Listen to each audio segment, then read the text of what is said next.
everyone.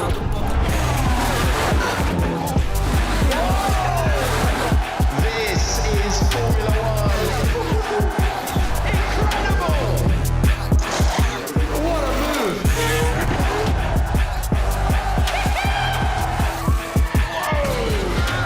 Chaos. And he's done it! It's a moment I will never ever forget.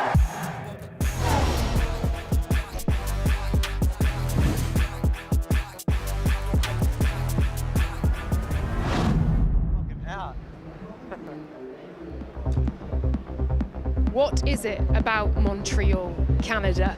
We saw contact between two teammates vying for a world title last season, and once again, we have seen it here today as well in F1 Sprint, the first ever here. George Russell took the victory, but had to fend off an attack both from Kimi Antonelli, his teammate, who was not happy at all on the radio, and then Lando Norris, who was also bearing down on him. That was your podium for our first ever sprint in Canada. I think we've got a fair bit to talk about, haven't we? And who better to talk me through it than a plethora, a whole variety of Formula One drivers. We've got 97 world champion Jacques Villeneuve and Canadian joining us. Welcome along, Juan Pablo Montoya, and Jack Doohan, a Haas reserve driver, also joining us. Guys, I'll come to you first, Jack. That battle between the two Mercedes drivers. We thought it could happen. It was fun. It was fun. You can see that they will really fight hard, which is good. But Antonelli saw red. He wasn't calming down. He had to put back in his place by Toto Wolff there, and he started making mistakes. His overtakings after that were not good. He braked like way too late. He misjudged them. But ultimately, the fight between the teammates will be good all year. It really will be. Juan Pablo, your take then. We said the start would be one to watch. The start was clean. Mercedes held their position. No, they had good starts. But if you look at from the top, George's start was way better. Like, I don't think McLaren maximized the starts, and I think that helped Kimi. And then Kimi looked superior a little bit in the race, and he was really aggressive. He went for the move. When it didn't work, I think he lost his cool. And he's, young, it's expected. And as Jack said, I think at that point, he should have, you're quicker, you can take another opportunity, be smart, and he just wanted to pass him straight away, and it just, you start compounding the problems, but it's cool to see. I think it's amazing to see. It's fun for us to watch. I think Mercedes are going to have quite an interesting debrief after that one. I'd love to be a fly on a wall there. Jack Doohan, bringing you in now. How easy is it to maintain, or difficult is it to maintain your composure in the car when you are wheel to wheel with a teammate like that? Yeah, it's not as easy. I think good for Kimi. I don't know if it's the first race that he hasn't lost a spot down into turn one so far. So he's always been so strong in the first few laps that we've seen him fight back. So I think he was so keen and eager to take advantage of that strength that he's had over the last few races, but finally being in that P2, not having to fight back from P6 or P7. And yeah, very easily. I'm sure he would have felt like he had the right of way after getting on the outside into turn one alongside. And then he was deploying. I think he had that momentum, obviously, down into turn 8, I think it is. Yeah, down into turn 8, offline, it's extremely dusty. You see the moment he broke and bumpy, the front right was locked up, and there's not space for two cars to go into there at the best of times, regardless being up against the wall. So very tricky. And the radio as well. Kimi was making his thoughts very clear. As you mentioned, he had to be chastised by Toto Wolff. He had to be just brought back into line by Bono as well. How important was Bono's experience and calm voice in that moment? Well, it didn't work because he didn't calm down all the way till the end. That's great, because that will be more exciting for us to watch. Because we know now we have a driver that will be on it the whole time. He will be aggressive. Normally that gives us good racing. But he could have finished second today easily had he calmed down a bit. Yeah, exactly. In vying for first, he lost second. And we know that the championship last season was won by the tiniest of margins. How important are these points as you are vying for a world title? I think they have the best car, and he has enough margin at the moment. He might go away and he might get really close, but he's trying. He's young, he's experimenting, and he's not afraid of making moves, and I think that's really cool. It's great for the fans. I think he was angry and he wanted to get to George, and we can see it when he tried to pass Lando. It was the last lap, so he went really deep. Because when it's your teammate and you're meant not to touch, I think he was comfortable turning in into George. But with Lando, he wanted to make sure he was far enough ahead, and he just outbraked himself again. And I thought it was cool. I don't mind that. You know what I mean? This is, in a way, we all want to see this. We don't want to see the guys that, oh, please don't race, please don't have an opinion. I think this is really cool. To a point, you know what I mean? Yes, did he lose his head a little? Would you have lost your head? Absolutely. Probably. I mean, if you don't lose your head with that, you wouldn't be driving the cars and you wouldn't be good at this. You know, where there's a lot of passion involved, and it's, in a way, it's, you know, you get Toto to go, hey, this is handled internally. We don't want to have external drama. We don't want people talking about it. It makes all the sense in the world. People want to see the Mercedes things under control, and I think to a point, Kimi has a lot of respect for Toto, so he has a lot of control over Kimi that is quite powerful, and it's really important in situations like this. He was warned 4 times to keep it cool and keep it internal. We'll take a look now at Kimi Antonelli's race story as he tried to beat his teammate, George Russell. So talk us through this then, guys. We're seeing off the start.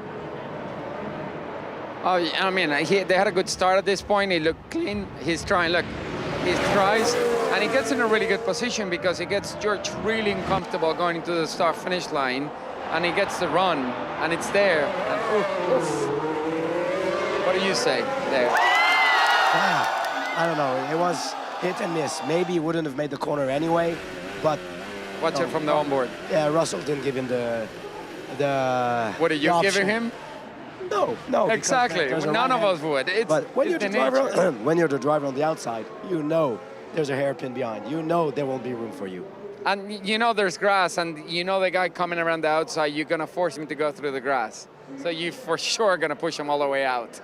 And look, conversely, George Russell's story of the race was one in which he led from the start and he held on to the lead.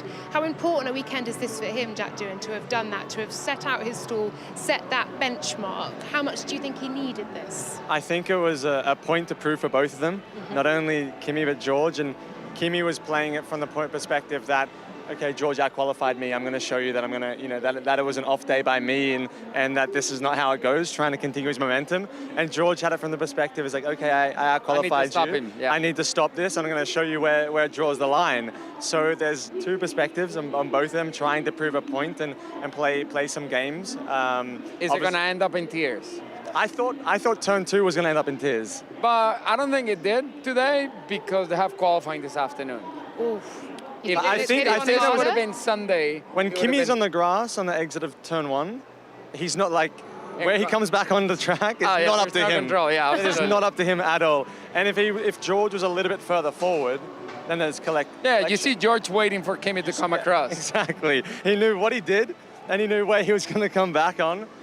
And what's set up for turn 8 was from George's deployment that he had to use down the back straight, down turn 1 to stop Kimi from getting past, is what subsequently allowed Kimi to get straight back on. Because usually going through the grass, coming back on, messy, overheating, it would take a lap or 2 to really be able to fight back again. But you saw already in the turn 6, Kimi was right back there because George is recharging, getting ready for the next lap to come down here into turn 13. So it's a big game that they're playing. You know, George was on the defensive. He didn't have enough pace. And he realized that quite early, so he spent the whole race on the defensive instead of where to be aggressive and fast. And he'll know that now, getting into quality for the race for tomorrow. Yeah, the hard thing now is going into quali. Yes, George was good, but everybody's talking Kimi was quicker. I'm going to stop you there. Look at him. Jack, I believe you've got a briefing to go to as we welcome Toto Wolff. Would you like to stay to have a chat with Toto, or do you have to go to your briefing? I probably have to go to my break. Oh, okay. We say goodbye to you, Jack Doohan. Thank you so much. The boys will handle it. Thank you. Thanks so much.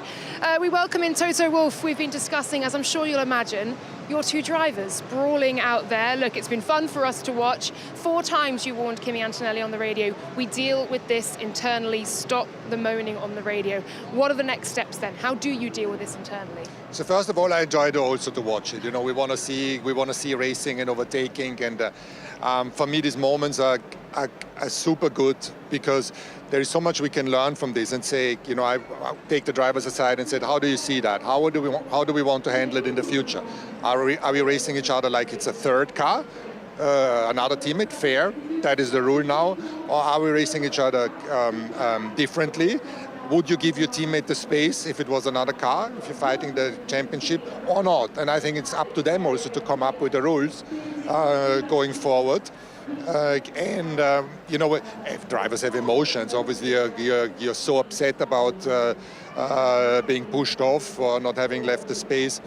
But you know, all of the media wants to come up now with Star Wars, and that's gonna be the headlines everywhere. So having the message once is okay. A second time I can kind of get, but if you come a third and a fourth time, that's not good to have that out there. Yeah, you gotta understand, you know, Kimi being young, aggressive, he felt like he had him, Yeah. especially in Canada being such a big race.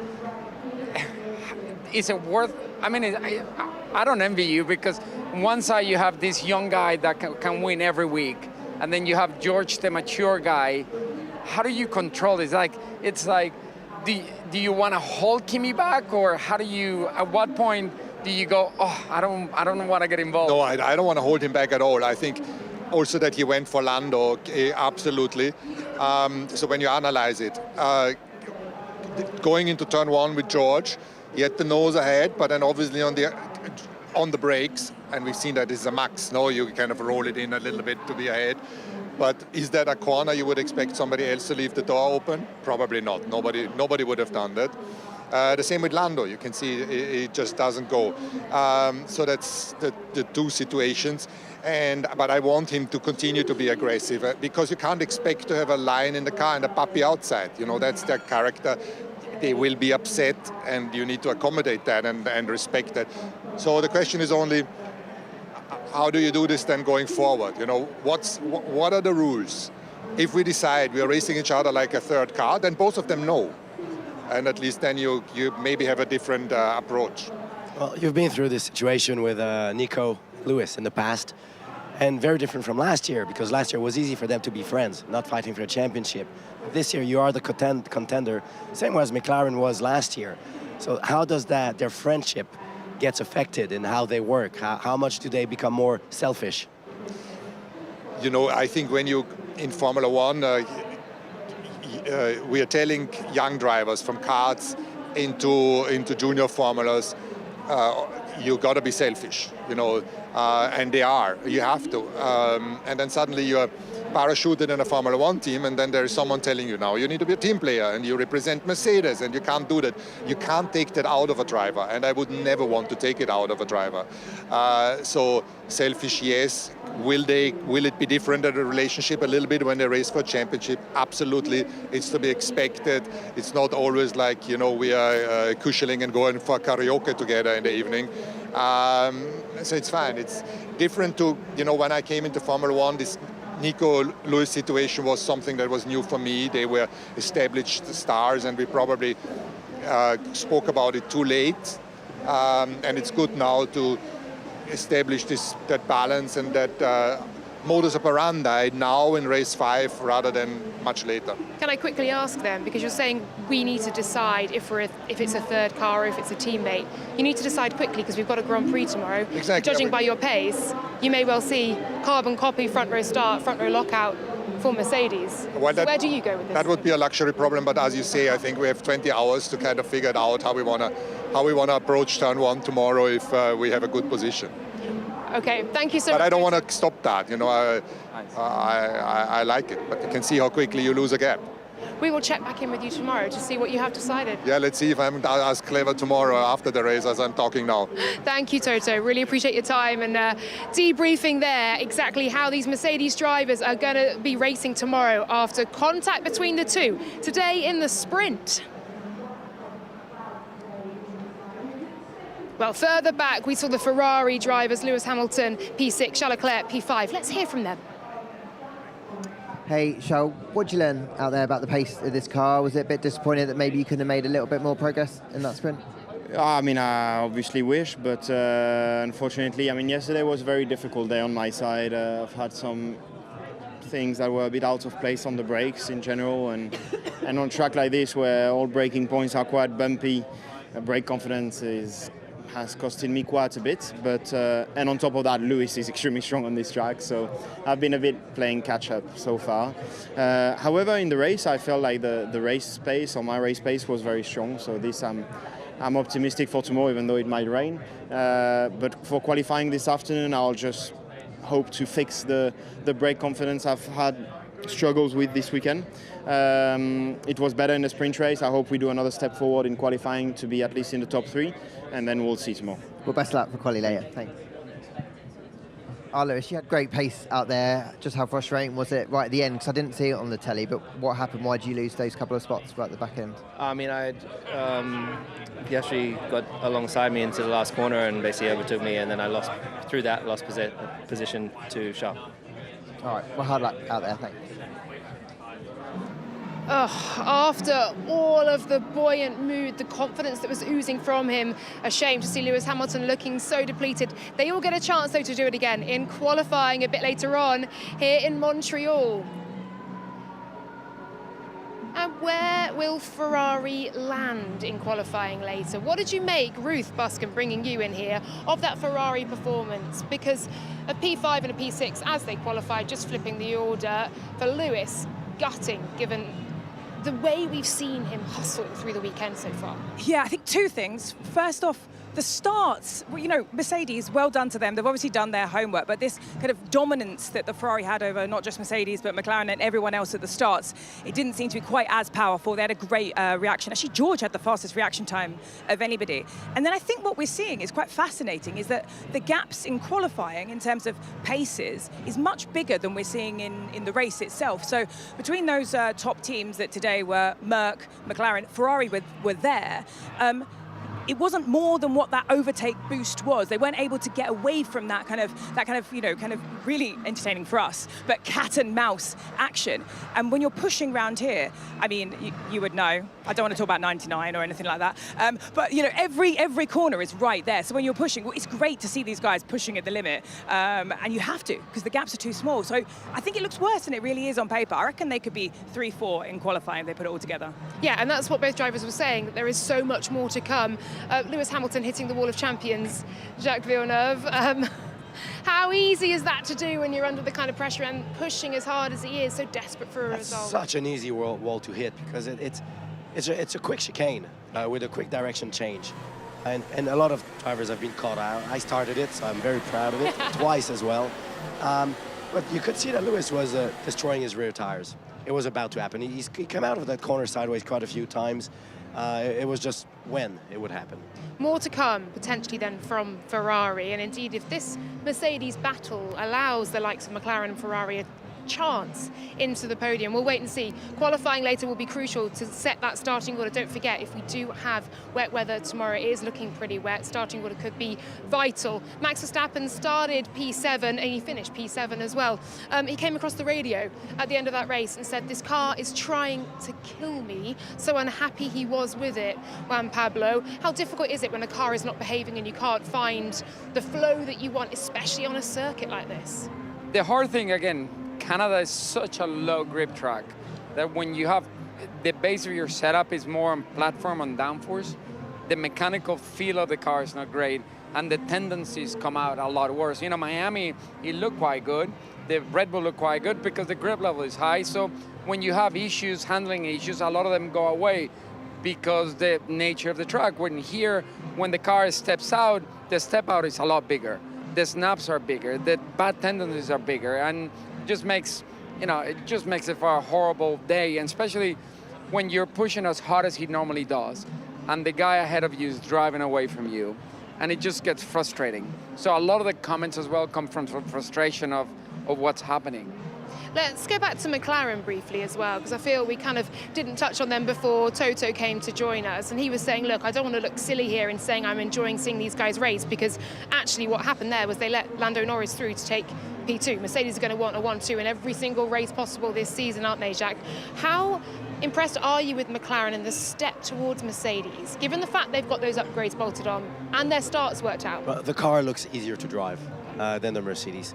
It doesn't look as stiff. It's a little bit softer. It rides the bumps better. It seems calm, so the drivers can focus, relax, don't use up their tires too much. where the two Mercedes drivers, you could tell that it was easy to go a little bit too far, and Russell kind of damaged his rear tires as well.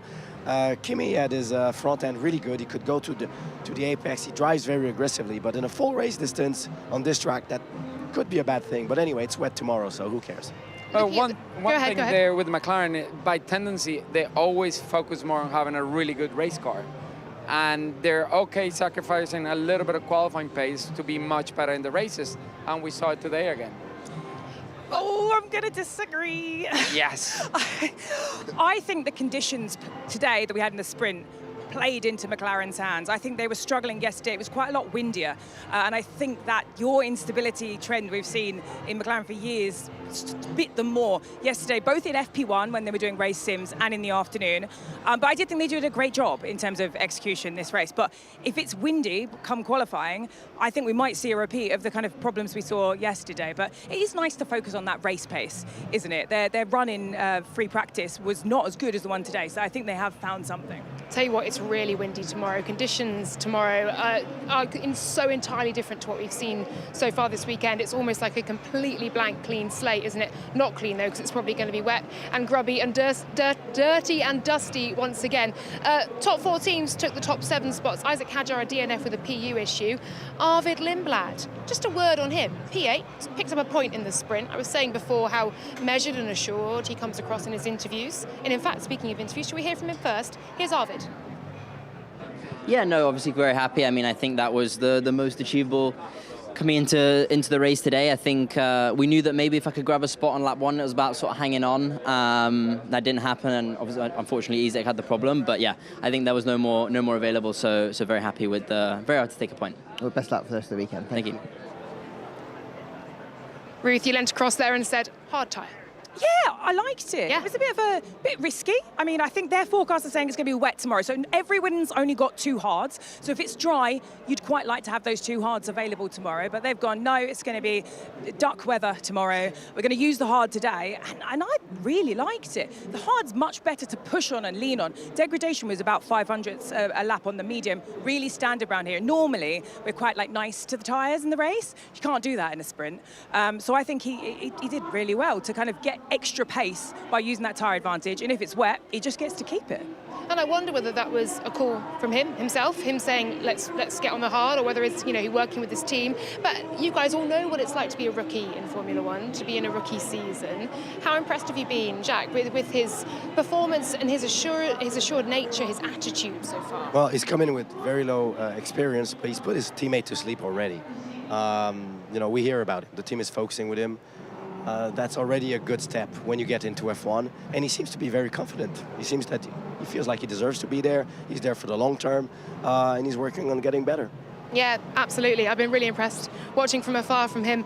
Well, my goodness me, that was a race. It was more than dominated by that Mercedes battle out front. George Russell taking the win, Norris and Antonelli completing that podium. But qualifying is to come later. We'll take a look at when, shall we? This is then the final schedule for Saturday and heading into Sunday. Sprint winner, George Russell, your pre-qualifying show. It's not long, is it, this turnaround on a sprint weekend? Always catches me out. 3:25 for that one, pre-quali show. Into qualifying, 4 p.m. start, and the post-qualifying show. Join us for all of the reaction and analysis. And then Sunday, your pre-race show, 10 to 3, to build up to a race start at 4 p.m. and the post-race show straight afterwards. Bring your raincoats, guys, because I'm thinking it is going to be a wet one, and that just makes a sprint weekend all the more challenging. All the data, all the learning they've managed to achieve and accrue over the last 2 days, out the window as well for fantasy. And I tell you what, you can tell that I've been away for a little bit. I forgot to do my fantasy team. Unheard of. And Mercedes aren't in my team from Miami, so I'm losing points all over the place. But guys, how difficult to predict what will happen tomorrow, given the fact the forecast looks so difficult? So big thing tomorrow, qualifying, track position, being this, especially the back of the circuit, with all the trees and everything, the spray is going to be huge. So qualifying up front is going to be a huge plus, and this place in the wet is evil to drive. Oh yeah, it's horrible in the wet. It's fun. It's fun because you can make a big difference with different lines. So it's always exciting, but stressful. Never seen these cars, these new regulations in the wet. That will be a big question mark. Yeah, absolutely. Could be a thriller tomorrow. Qualifying so important. Okay, we heard plenty from him on the radio, didn't we? Shall we hear from him in the media pen and just see if Kimi Antonelli has taken Toto's words and taken his complaints internally? Here he is. Hey Kimi, your pace in that early phase was immense. Just how do you reflect now on how it all kind of unfolded out there? Yeah, it was a very hard-fought race, but I think it was pretty fun to watch for everyone. And you know, I think obviously it was a bit frustrating in the moment, but yeah, now we'll reset and focus on the qualifying because it's another big opportunity. Well, best luck for later. Thank you. Thanks.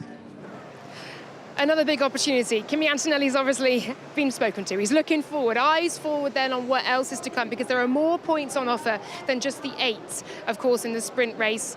Qualifying, how does it look for you guys? What's happening? Oh, it's for sure Mercedes 1-2. Okay. In which order? I said it yesterday that George was going to be on pole and win the sprint, but I think Kimi is going for the main one. Driving angry? No, I think he's just got a little more pace. The track is he's getting more comfortable in the track. The grip level is increasing, and by the grip level being a little higher, you can throw the car around a little more, and Kimi is better at that. Ruth? I think pole just got a little bit more important. Like reading between the lines of what Toto said there, he might be thinking in his head about doing some 2014 style rules where the 2 Mercedes drivers can't use that extra engine power back in 2014. Now it may be that overtake mode against each other because they lost the position to McLaren. They can't afford to just do all-out battery wars. So I think pole is, you would just go over it anyway. There's no point telling the and Kimi would too. Yeah, you'd be nightmares. But I think pole is going to be absolutely important. The starts matter now. 61%, I think it is, races have been won here from pole. And if it's wet, the spray as well off the line makes such a big difference. But last time we had a wet race here, Merck absolutely nailed it in 2024. Jacques, final word from you on well, qualifying. If it's dry for the race tomorrow, yeah, qualifying seems to be more important because with the change in how they're using the electric part of the car now, we didn't see this cat and mouse that we've had in all other races. They kind of kept their positions. So you can't just suddenly go 40 k's faster down the straight line. So that seems to have fixed that for this race. So qualifying has become important again. Jacques, I've got to ask, you're obviously a man in demand this weekend. Is your voice okay? And I have not been partying, so no, that's not. It's having 7 kids, I think. Okay, that might do it, yeah. I've just got the one, and I know what you mean. Guys, brilliant stuff. What a sprint race that was. Thank you so much for all of your insights, Ruth, Jacques, and Juan Pablo. Do not go far from your television sets, though. We'll be back very soon with qualifying, all important ahead of what potentially could be a wet Grand Prix tomorrow. We'll see you a bit later here from Montreal. All you gotta do is just... It is one of Formula One's favourite stops on the calendar. This is Formula One in Montreal. I'm holding my breath on this one. And the Canadian Grand Prix is go! Oh, he's giving it everything. Flat to the floor, cars everywhere. Into the wall and out of the race. Oh, the McLarens collide. Stupid for me. Extraordinary. Guys, that was a hell of a race. Just came on a track so dangerous. Did it feel like a race from us? Yes, what a race, guys. George Russell wins the Canadian Grand Prix. This has the potential to be very special.